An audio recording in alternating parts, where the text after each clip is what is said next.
नमस्कार, आदाब। आपका मेरी अपनी महफिल में एक बार फिर इस्तकबाल है, स्वागत है। आजकल मैं आपको सुना रहा हूँ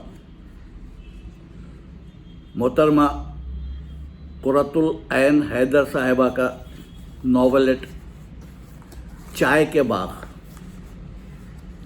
आज इसकी चौथी किस्त, सुनिए, चौथी किस्त।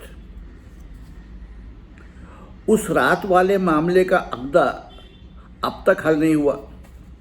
रात को मिस्टर और मिसेस मैल्कम मैकफर्सन के यहाँ खाने की मेज़ पर जरीना ने कहा, गफूरुर रहमान मियाँ। अरसलान भाई ने चावल की काप सिंथिया मैकफर्सन के हाथ से लेते हुए जवाब दिया, उन लाखों लोगों में से है जो रोज़ी की तलाश में परदेश चले जाते हैं। कलकत्ता में रिवर नेविगेशन का बेशतर अमला सिलहट के मल्लाहों पर मुश्तमिल है, जिनकी कौमियत अब भी पाकिस्तानी है। गफूर रहमान मियाँ भी सिलहटी का मल्ला है और अपने स्टीमर पर आसाम से यहाँ आता रहता है। हमारे स्टीमर घाट पर उसे पार्वती मिल गई, जो हमारी फैक्ट्री से बरामद होने वाली चाय की पत्तियां ढोकर स्टीमरों पर चढ़ाती है। पार्वती का बाप मेरी स्टेट पर भी चौकीदारी कर चुका है। माल्कम मैकफर्सन ने सर उठाकर मुझे बताया। पार्वती और गफूरुर रहमान मियाँ, अरसलान भाई ने राय की शीशी अपनी जगह पर वापस रखते हुए कहा, एक दूसरे को चाहने लगे। रिवाज के मुताबिक पार्वती की बचपन से किसी शख्स से सगाई हो चुकी है, जो चांदपुर बगान पर काम करता है और उसके बाप से 10 साल बड़ा है। बहुत जल्द उसका गौना भी होने वाला था। पार्वती ने गफूर से कहा कि वो उससे अपने साथ आसाम या कलकत्ता भगा ले जाए, मगर गफूरुर रहमान मियाँ ने उससे कहा कि वो और उसके माँ बाप अपने आबाई गांव आने की कोशिश कर रहे हैं, क्योंकि उसके माँ बाप और दूसरे घर वालों को आसाम में पाकिस्तानी की हैसियत से मुश्किलात का सामना करना पड़ रहा है। उसने पार्वती को अपने आने की इत्तला करा दी। ये लड़की रातों रात उसे लेने के लिए बॉर्डर पर पहुंची। उनका इरादा था कि जंगलों होते दरिया पर पहुंचकर जुनूबी सिलहट चले जाएंगे, जहां गफूरुर रहमान मियाँ का आबाई गांव है। लेकिन बॉर्डर पेट्रोल आसाम से आने वाले स्मगलरों की रोकथाम के लिए बेहद चौकस हो चुका है। गफूरुर रहमान मियाँ के साथ ही एक और काफिला सरहद के जंगल में दाखिल हुआ था। तभी पुलिस के सिपाहियों ने चंद स्मगलरों के ताक़ुब में गोली चला दी। पार्वती और गफूर सरपट भागे, मगर नाकाबंदी तोड़कर निकलना नामुमकिन था।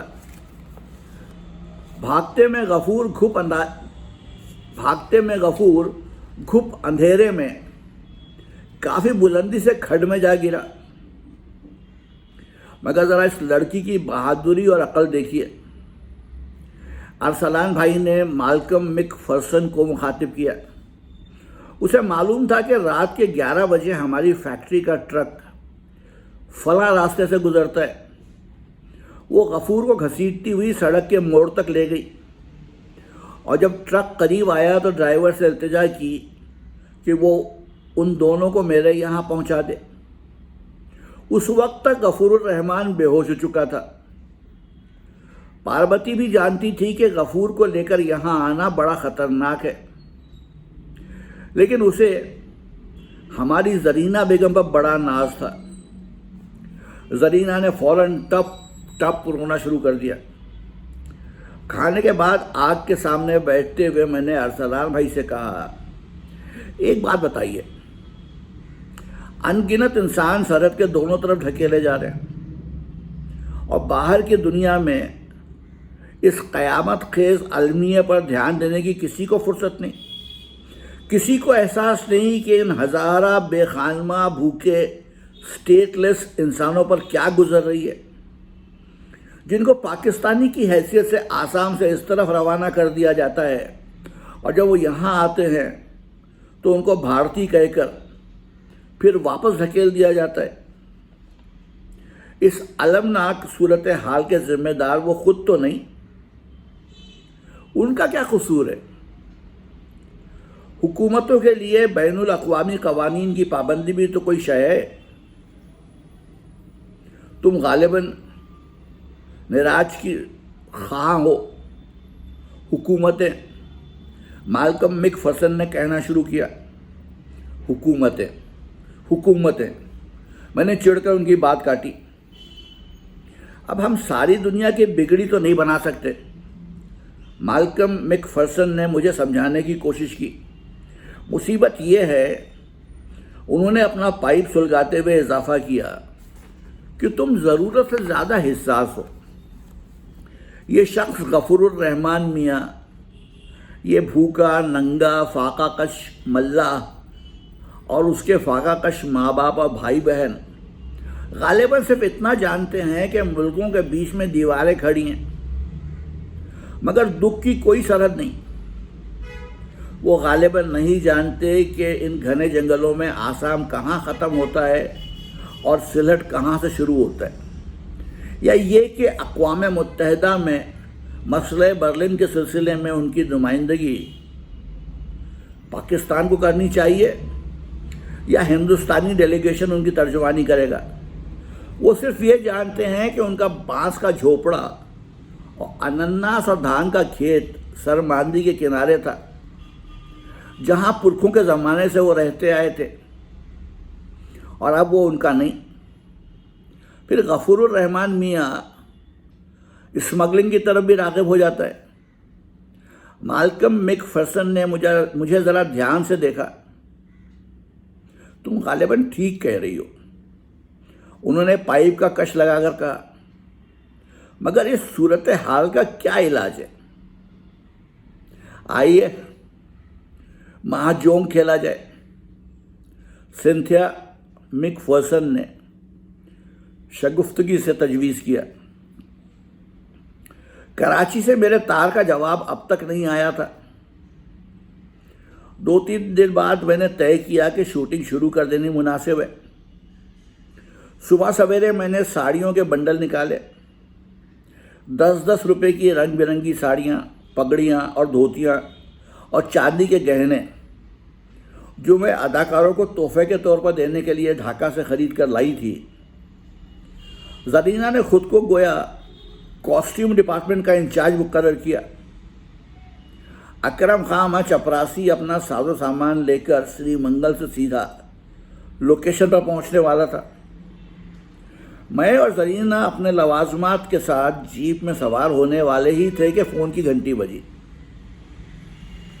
मिस्टर हर्बर्ट कनिंघम के फौरी ऑपरेशन में मेरी मदद के लिए जल्द अज जल्द अस्पताल पहुंचिए। टी स्टेट का मेडिकल ऑफिसर घबराई हुई आवाज़ में कह रहा था, ओ माय गॉड। ज़रीना ने मायूसी से कहा और रिसीवर रख दिया। क्या हुआ? खैरियत? हर्बर्ट कनिंघम एक नौजवान प्लांटर है, शायद एपेंडिसाइटिस का ऑपरेशन है। तुम्हारी शूटिंग मिस करनी पड़ेगी। खुदा हाफिज। वो जल्दी से अपनी कार में बैठी और अस्पताल की तरफ उड़न शुरू हो गई। सेट पर बड़ी गहमा गहमी थी। आसपास के गांव के लोग जमा हो चुके थे। बेशुमार दुबले पतले फाकाज़दा बच्चे चारों तरफ खड़े हैरत से तमाशा देख रहे थे। अरसलान भाई के चाय के बागान के मजदूर, मर्द और औरतें, जिनको ख़ास तौर पर आज के दिन के लिए छुट्टी दी गई थी, ढोल मजीरे संभाले कैमरे के गिर्द खड़े थे और अपनी नई धोतियों और साड़ियों के बंडल देख देख कर खुश हो रहे थे। फिर लड़कियां साड़ियां और गहने पहनकर शर्माती हुई एक तरफ आकर खड़ी हो गई। पार्वती कहाँ है? मैंने रामनंदन से दरियाफ्त किया। वो चुप रहा। पार्वती कहाँ है रामनंदन? बिटिया वो पीछे छुपी बैठी है, बिरादरी की इज्जत का मामला है, उसने रुकते हुए कहा। मैंने पार्वती को ढूंढना शुरू किया। वो एक झोंपड़े के पिछवाड़े तालाब के पानी में पांव लटकाए बैठी थी। मैंने कपड़ों का बंडल उसे दिया, उसने सर नहीं उठाया। पार्वती, देखो कितनी सुंदर साड़ी है, लाल लाल एकदम, हरा ब्लाउज, और ये देखो गहने, करण फूल और तोक, ये आलते की शीशी। उसने नजरें उठाकर मुझे देखा भी नहीं। पार्वती, सब बाहर विलायत माँ लोग तुम्हारा सिनेमा देखिए, लियो। मैंने दोहराया और उसके पास बैठ गई। उस पर कोई असर न हुआ। मुझे फिक्र हो गई। वक्त निकला जा रहा था। अचानक राम नंदन डंडा लिए उसके सर पर आन खड़ा हुआ। जो बिटिया कहते हैं करत काहे नहीं है, फिर मार खाइए, उसने गरज कर कहा।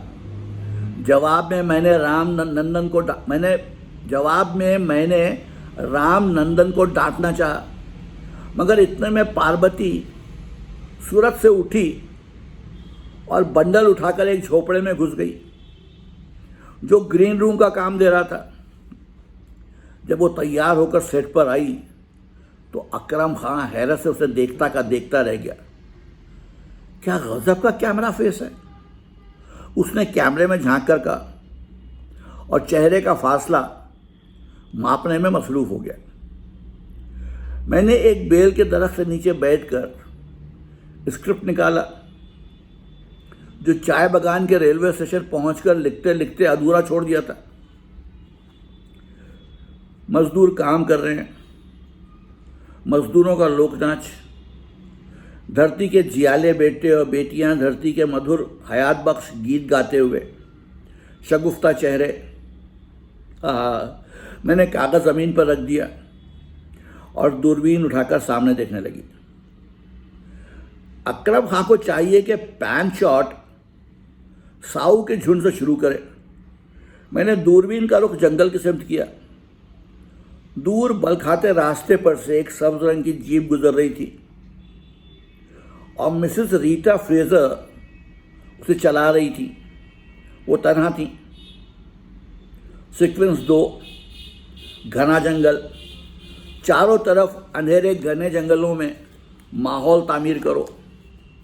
खूबसूरत बाघ, बघीले और हरन, और दूर दूर से आए हुए सैलानी और शिकारी।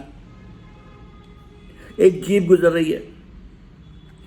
मैंने फौरन दूरबीन घास पर रखकर रामनंदन को आवाज दी, जो नए कपड़े पहने ढोल गले में लटकाए खुश खुश फिर रहा था। रामनंदन, मैंने दोबारा पुकारा। बिटिया, वो दौड़ा हुआ आया। देखो, हमारी जीप लेकर सीधे जाओ और मेम साहब की हरी जीप का पीछा करो और उनको रोककर हमारा सलाम बोलो, जल्दी एकदम। जी बिटिया। रामनंदन तुरंत ड्राइवर से बात करके मिसेस फ्रेजर के ताक़ुब में हवा हो गया। आध घंटा गुजर गया, लेकिन रामनंदन या मिसेस फ्रेजर का पता न था। वक्त निकला जा रहा था। मैं अकरम खां की जीप में बैठकर जंगल की तरफ रवाना हुई, लेकिन घने दरख्तों से घिरी सड़क सुनसान पड़ी थी। खुदरो ऊदे फूलों पर सफ़ेद तितलियां उड़ रही थीं। झाड़ियां शहद की मक्खियों की भिनभिनाहट और परिंदों की चहकार से गूंज रही थीं। मिसेस फ्रेजर का कहीं नाम और निशान न था। मैंने एक ऊंचे टीले पर पहुंचकर ड्राइवर से जीप रोकने को कहा और नीचे उतरकर दूरबीन के जरिए चारों तरफ देखने लगी। रास्ते के आगे से मुकम्मल खामोशी शुरू होती थी।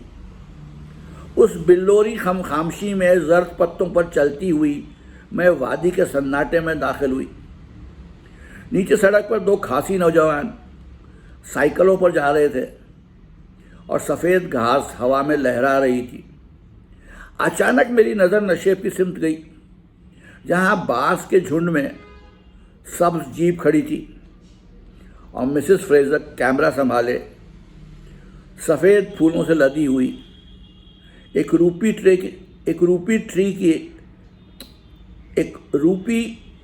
ट्री के तने से लगी खड़ी थी। उन्होंने सुर्ख रंग की चुस्त पतलून पहन रखी थी। इतने में एक स्याह फोर्ड काउंसिल दूसरी तरफ से आई और वाजिद चाय की झाड़ियों के नज़दीक उतरा। शायद वो मुआयना करने आया था। उसके हाथ में कागजात थे और त्योरी पर बल। वो एक संजीदा शक्ल वाला, ज़रा झुका हुआ, तवीलुल कामत आदमी था। वो बाग के सुपरवाइज़र से बात करने में मसरूफ़ रहा, फिर चंद छोटे छोटे लड़कों के सरों पर हाथ फेरा जो बांस के डब्बों में चाय के बीज के कीड़े जमा कर रहे थे। उसके बाद वो दूसरे बाग की तरफ बढ़ा। यहाँ उसने ढलवान के पास कार रोक ली और कागजात निकाले। अचानक उसकी नज़र मिसेस फ्रेजर पर पड़ी, जो दरख्त के नीचे बुत बनी खड़ी उससे आता देख रही थी। एक लहजे के लिए वो ठिठक गया। राहत ने नज़र भरकर उसे देखा और दरख्त के तने से सर टिकाकर आंखें बंद कर लीं।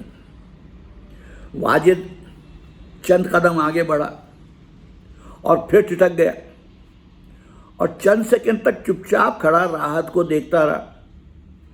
फिर यकलख्त पलटा और लंबे लंबे डग भरता, कंधे झुकाए, कार में जा बैठा और जन्नाटे से पहाड़ी के नीचे उतर गया।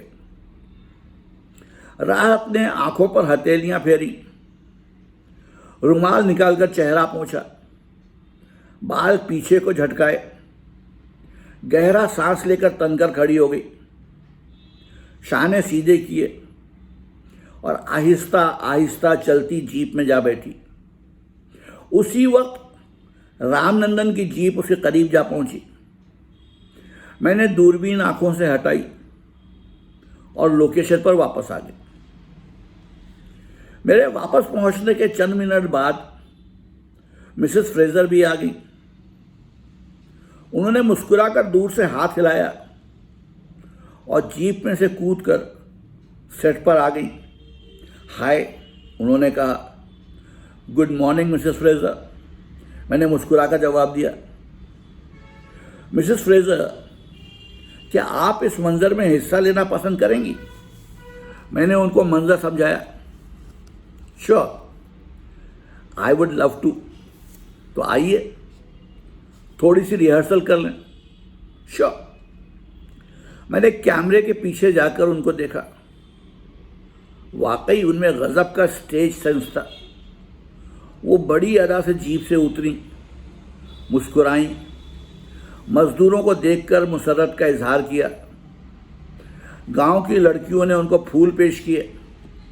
लोक नाच के दौरान में एक्साइटमेंट का इजहार करते हुए उन्होंने तालियां बजाईं। मुकम्मल अमेरिकन टूरिस्ट। वो मुझसे और अकरम खान से मुस्तकिल अंग्रेज़ी में गुफ्तगू करती रहीं और मज़दूरों से टूटी फूटी अमेरिकन उर्दू में एक आध बात की। अकरम खान ने शूटिंग शुरू कर दी। मिसेस फ्रेजर की पेशानी पर दाहिनी तरफ पट्टी का क्रॉस बना हुआ था, जिसे उन्होंने बड़े सलीके से बालों की सुनहरी लट में छुपा लिया था। अकरम खान ने उनके और स्टार डांसर पार्वती के बारी बारी कई क्लोजअप लिए। अचानक सूरज पर बादल आ गए। अकरम खान ने कंधे उचकाकर हाथ फैलाए और आसमान को देखा। मिसेस फ्रेजर हंसने लगी।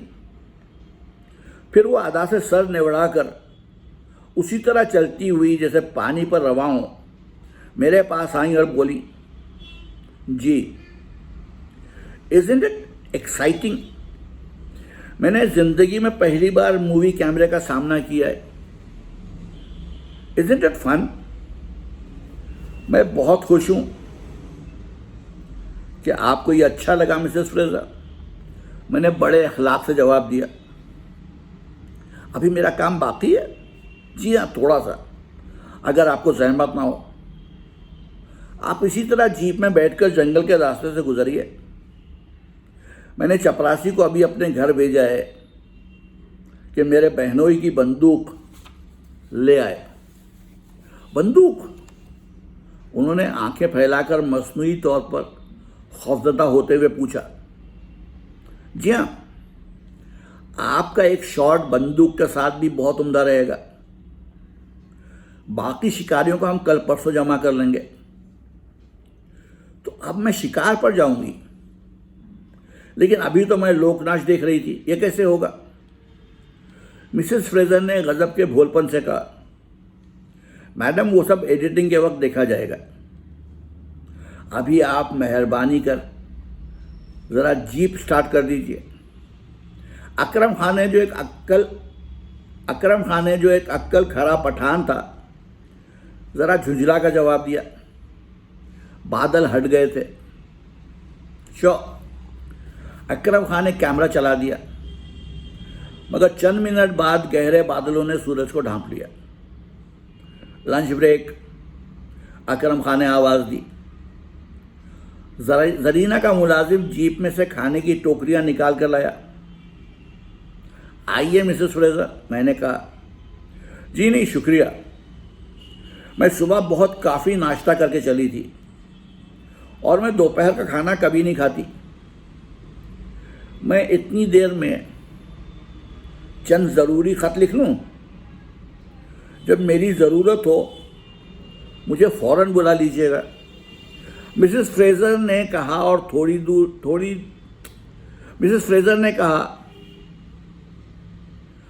थोड़ी दूर जाकर एक खाली झोंपड़े के बरामदे में बैठ गई और बैग से कागज़ निकालने में मुनहमिक हो गई। तीसरा पहर आ गया। साए तवील हुए, दिन ढलने लगा, मगर आसमान साफ नहीं हुआ। मिसेस फ्रेजर झोंपड़े के बरामदे में लगातार सिगरेट पीकर लिखने और एक किताब पढ़ने में मसरूफ रहीं। आखिर कब तक इंतजार किया जाए? अकरम खान ने आजिज़ आकर कहा। जब तक बादल ना छटें। अकरम खान, मैंने जवाब दिया। कभी तो सूरज निकलेगा, और अगर बिल्कुल ना निकला तो आज का दिन बिल्कुल बेकार गया। जब तक वक्त हमारे हाथ में है हम बादल छटने का इंतज़ार करेंगे, मैंने मजबूती से जवाब दिया।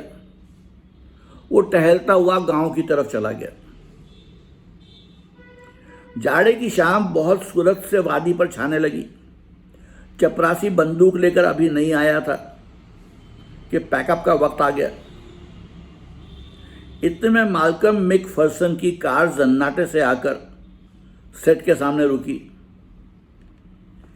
और मिस्टर मैकफर्सन भागते हुए बेहद सरासीमा मेरी तरफ आए।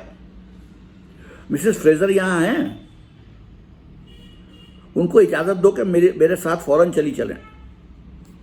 भारी भरकम और मतीन मिस्टर मैकफर्सन का चेहरा सफ़ेद हो रहा था।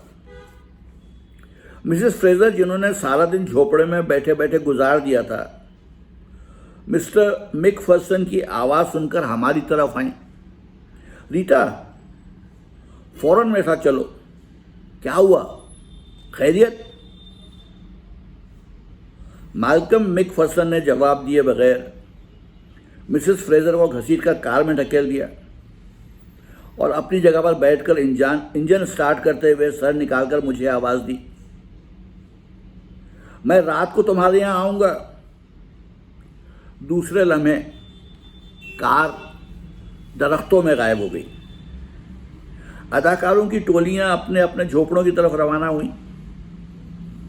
शर्माती लजाती लड़कियां मुंह में पल्लू ठूंसकर या खिलखिला के हंसती हुई टोलियां बना बनाकर इधर उधर बिखर गईं। उन्होंने अपनी फटी पुरानी साड़ियां दोबारा लपेट कर अपनी नई साड़ियां कल की शूटिंग के लिए सैंत ली थीं। पार्वती एक दरख्त के नीचे बैठी उसी तरह चुपचाप अपने गहने उतार रही थी और बार बार बेचैन दहशतज़दा निगाहें उठाकर दूर जंगल के रास्ते को देख लेती जिस पर अब कोहरा मंडला रहा था। फिर उसने अपनी नई साड़ी और गहनों की पोटली बनाकर बगल में दाबी और पैर के अंगूठे से कंकरों को ठोकरें मारती अपने गांव की तरफ चल दी। जिस वक्त हमारी जीप गांव की ढलवान से उतर रही थी, रामनंदन दौड़ा दौड़ा आया। बिटिया बिटिया, अपने कागज भूल गई, ये लीजिए। मैंने रामनंदन के हाथ से डॉक्यूमेंट्री का फाइल लिया। उसके साथ ही चंद और कागजात थे। मैं उनको तरतीब देने लगी तो एक अजनबी तहरीर दिखलाई पड़ी। मैंने जरा ताज्जुब से उस पर सरसरी नजर डाली। सिलहट, 22 दिसंबर 1960। मेरे प्यारे अब्बा जी तस्लीम, राशिदा फूफी के खत से मालूम हुआ कि आपकी तबीयत ज़्यादा ख़राब है। मैंने इंदौर के अस्पताल में स्पेशल वार्ड का इंतज़ाम करवा दिया है आपके ऑपरेशन के लिए। फ़ौरन वहाँ दाखिल हो जाइए। मेरा दिल आपको देखने के लिए तड़पता है और मैं बेहद परेशान हूँ और जल्द आपके पास पहुँचने की कोशिश करूँगी। अल्लाह ताला आपका साया हमारे सरों पर हमेशा हमेशा कायम रखे, आमीन। मैं ये ख़त जल्दी में लिख रही हूँ ताकि शाम की गाड़ी से निकल जाए। अम्मी जान को मेरा 10 बस्ता आदाब कहिएगा। सकीना और राबिया ढाका में खैरियत से हैं। आपकी ताबेदार बेटी महमूदा। तहरीर पर चंद आंसू भी टपके थे क्योंकि स्याही एक आध जगह से बह गई थी। साथ ही लिफाफा था। जनाब मौलवी अब्दुल समद साहब, मकान नंबर 19, मुतस्सिल मदरसा आलिया इस्लामिया, उस्मानगंज, ज़िला सीहोर, साबिक भोपाल स्टेट, मध्य प्रदेश, इंडिया। ये कहाँ से मिला रामनंदन? मैंने पूछा। बिटिया वो सारे से ये ढेर सारे पन्ने बटोर कर लाया हूँ, उसने जवाब दिया। जीप आगे बढ़ी। वादी में पहुँचते पहुँचते कोहरे के एक रेले ने आ लिया और बलूचिस्तान की बर्फपोश कोहिस्तानी खाना बदोशों के सरदार के जर्री खीमे बलूचिस्तान की बर्फपोश कोहिस्तानी खाना बदोशों के सरदारों के जर्री खेमे और अलगोज़ी की मौसीकी उस कोहरे में हमेशा के लिए डूब गई। मुझे बेहद नदामत हुई कि मैंने अनजाने में किसी का ख़त क्यों पढ़ लिया। महमूदा बिनते मौलवी अब्दुल समद, तुमको इस पहम खुद फरेबी, इस फरारे मुसलसल से क्या हासिल हुआ? कुछ तो बताओ। मैंने ख़त लिफाफे में रखकर ड्राइवर से कहा कि कर्नल मॉर्गन के बंगले की तरफ से होता चले और अंदर जाकर ख़त फ्रेज़र मेम साहब को दे दे, जो वो जल्दी में गांव के झोपड़े में छोड़ आई थी। लेकिन कर्नल मॉर्गन का बंगला खामोश पड़ा था। वहाँ मालूम हुआ कि सब लोग रेलवे स्टेशन गए। मैंने घर के रास्ते में शूटिंग के मुताल्लिक़ फ़ाइल समेटा, लेकिन एक डोप शीट के नीचे से चंद और कागज़ निकले। एक कागज़ पर बहुत से दरख्त बने थे। एक बड़ा दरख्त और उसके साये में एक छोटा सा दरख्त, एक बड़ा दरख्त, एक और कागज़ पर आड़ी तिरछी लकीरें बनी थीं। 5-6 मरतबा दोहराया गया था, मैं कहाँ कहाँ से गुजर गई, मैं कहाँ कहाँ से। उसके बाद एक कोने में लिखा था, शायद के चमन महका, शायद के बहार आई, दुनिया की वही रौनक, दिल की वही तन्हाई। शायद के चमन महका, शायद के बाहर आई, दुनिया की वही रौनक, दिल की वही तन्हाई। मिस्टर हर्बर्ट कनिंघम कैसे हैं? घर पहुंचते ही मैंने जरीना से दरियाफ्त किया, जो थकी मांदी अपनी मसहरी पर लेटी थी। हर्बर्ट का ऑपरेशन? जरीना ने करवट बदलकर जवाब दिया, एपेंडिसाइटिस का नहीं था।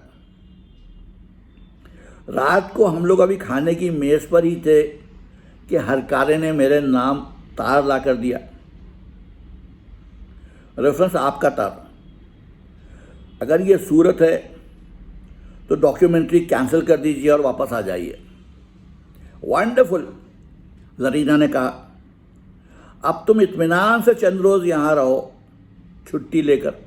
क्या ख्याल है? उसी वक्त मुलाजिम ने अनाउंस किया, मिकफर्सन साहब, मेम साहब। माल्कम और सिंथिया मिकफर्सन कमरे में दाखिल हुए।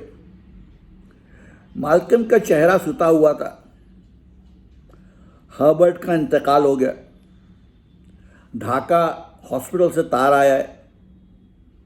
उन्होंने तार अरसलान भाई की प्लेट के नज़दीक सरका दिया। उस रात नीम तारीख ड्राइंग रूम के आतिशदान के शोलों की रोशनी में माल्कम ने इस तरह बात की जैसे सारी जिंदगी का पोस्टमार्टम करते हैं। काश चार्ल्स फ्रेजर साहब सिर्फ 1 घंटा देर से आता। सिंथिया मिकफर्सन ने कहा, या एंगस और नूरा अपना बंगला रीटा फ्रेजर के हवाले करके ढाका ना चले जाते। मिस्टर मिकफर्सन बोले, मगर रीटा फ्रेजर तो कर्नल मॉर्गन के यहाँ ठहरी थी। मैंने पूछा। हाँ, मगर एडिथ मॉर्गन की रीटा से पहले रोज से नहीं बनी। दरअसल कर्नल की दोस्ती चार्ल्स फ्रेजर से जंग के ज़माने से थी और वो महज कर्नल से मिलने के लिए ही ढाके से यहाँ आया था। सिंथिया मिकफर्सन ने कहा, चार्ल्स कैनेडियन है और हर कैनेडियन और अमेरिकन की मानंद उसे भी लोकल कलर देखने का खप्त है। वो अपने एक और पुराने दोस्त बिल मिक ग्रेगर से मिलने चांदपुर बगान गया और वहाँ से शाम को ही वापस आ गया, क्योंकि बिल को किसी ज़रूरी काम से चिटागोंग जाना था।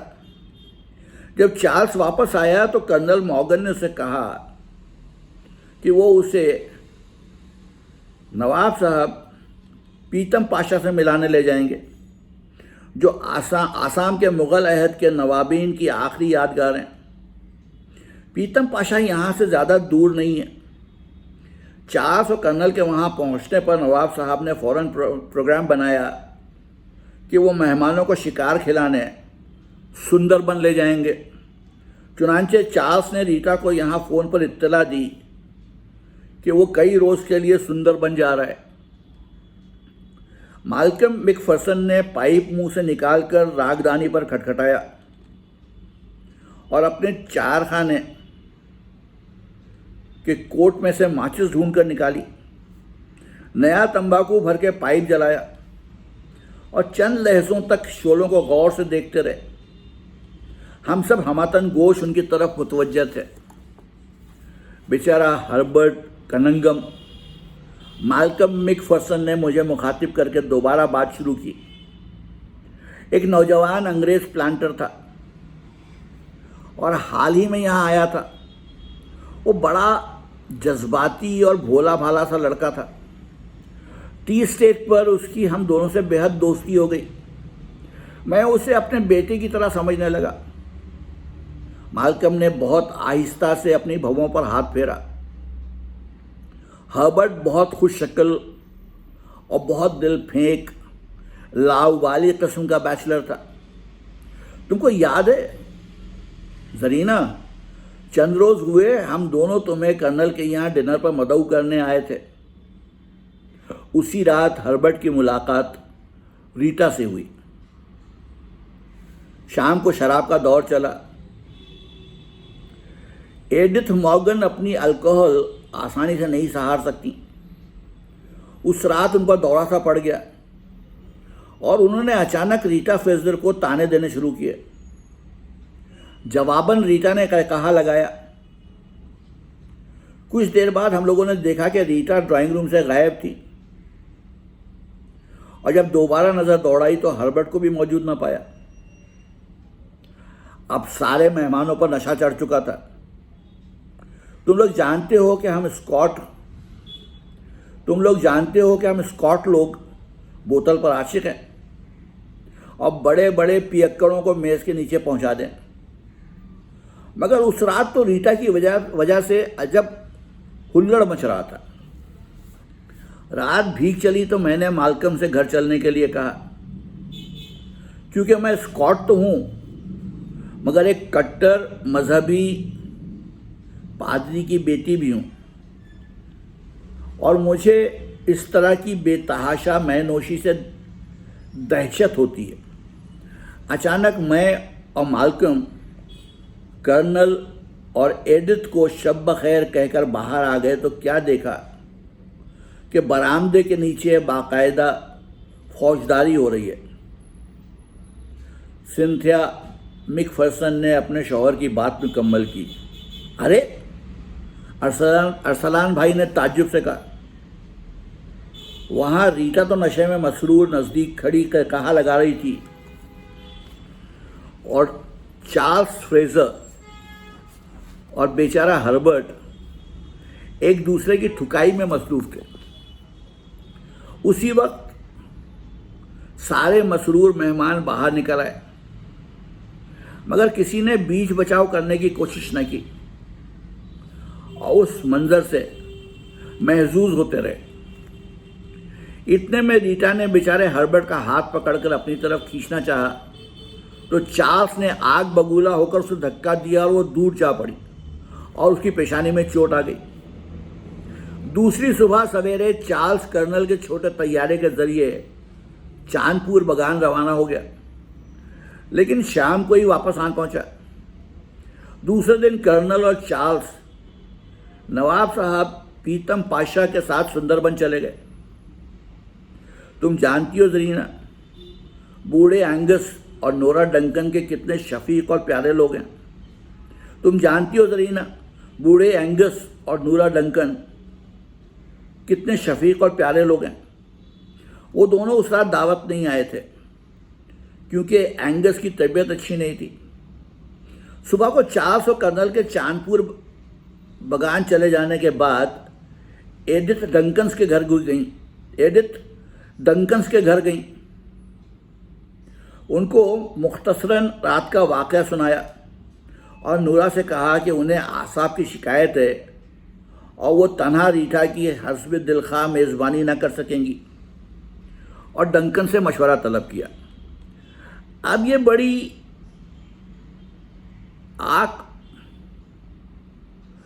बड़ी ऑकवर्ड सूरत हाल थी क्योंकि पिछली रात नशे की हालत में एडिथ भी रीटा को जली कटी सुना चुकी थी और मारपीट और झगड़े के बाद सुबह सुबह चार्ल्स उसी तैश के आलम में रीटा को हमराह लिए बगैर अपनी सियाहत और शिकार के लिए रवाना हो गया था। अब ये एडिथ कह रही थी कि उनके आसाब कमज़ोर हो गए। जिस वक्त मालकम मिकफर्सन बात कर रहे थे मुझे दफतन ख्याल आया कि राहत उस रीटा उन औरतों में से है जिसे दूसरी औरतें बेतरह नापसंद करती हैं और मर्द जिन पर जान छिड़कने को तैयार रहते हैं। जरीना के किस्से के मुताबिक ढाका की मिसिस वारंगटन के आसाब भी ख़राब हो गए थे। मालकम ने बात जारी रखी। चुनांचे फरिश्ता खसाल नोरा डंकन ने कहा कि वो दूसरे दिन एंगस के मेडिकल चेकअप के लिए ढाका जा रही हैं। इस दौरान चार्ल्स फ्रेजर की सुंदरबन से वापसी के वक्त तक रीटा यकीनन उनके बंगले पर क़याम कर सकती है। न सिर्फ ये बल्कि एंगस और नोरा खुद एडिथ के यहाँ गए और रीटा को अपने यहाँ क़याम करने के लिए मदऊ किया और कहा कि उनकी गैर हाजिरी में उनके मुलाजमीन रीटा का पूरा ख्याल रखेंगे। रीटा बहुत खुश हुई अब बोली कि उसे फोटोग्राफी का खप्त है और उनका खुश मंजर बंगला और सामने की सीनरी उसके शौक के लिए आइडियल साबित होगी। चुनाचा रीटा डंकन्स के यहाँ मुंतकिल हो गई और उसके नए मेज़बान ढाका रवाना हो गए। तो ये थी इस नॉवेलेट की चौथी किस्त। कल फिर आऊँगा और आपको इसकी अगली किस्त सुनाऊँगा। तब तक के लिए इजाज़त दीजिए। आदाब।